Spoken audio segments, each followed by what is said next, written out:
School student is in some serious trouble after police say she is the one who threatened the school on the picture sharing website Instagram. Our Alina Bovian is here now with what's next in the case and the punishment this young lady could face. Alina. Andrew, good evening. Well, this student learned the hard way today that making threats, whether real or not, are taken very seriously. She was arrested in her Carlsbad home yesterday and has since told police she never intended on doing anything.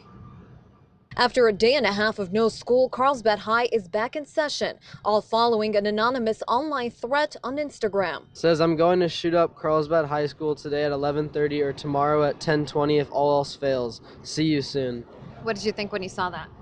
I was just sketched out. I didn't even really know what to do. Authorities traced the Instagram profile to its originator, allegedly a 15-year-old female student of the school. She was arrested at her home for criminal threats. Anybody, whether a child, a juvenile, a teenager, who commits a criminal act or makes criminal threats, we will pursue criminally to the full extent of the law. Under the California Penal Code 422, the minor could face misdemeanor or felony charges, despite authorities finding no evidence that the student had the ability or intent to carry out the threat. The statute concentrates not so much on what the particular suspect wanted to project.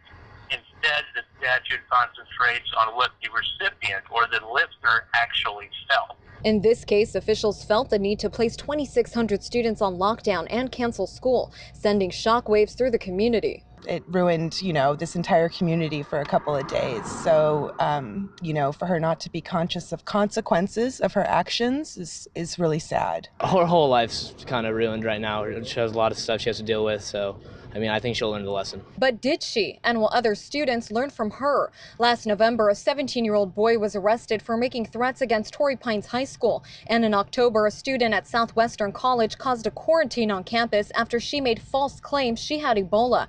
In both incidents, officials would not confirm the kind of legal or disciplinary action the students could face. The message needs to be sent that this is unacceptable behavior. So from a criminal defense standpoint, does that mean these kids need to be punished harshly with incarceration?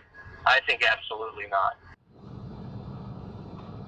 Now, that female student is back home with her parents tonight, and it will ultimately be up to the courts and the school district to determine her final punishment. We're live in Carlsbad. I'm Alina Bovian reporting. Andrew, back to you. All right, Alina, thank you very much. Meanwhile, up to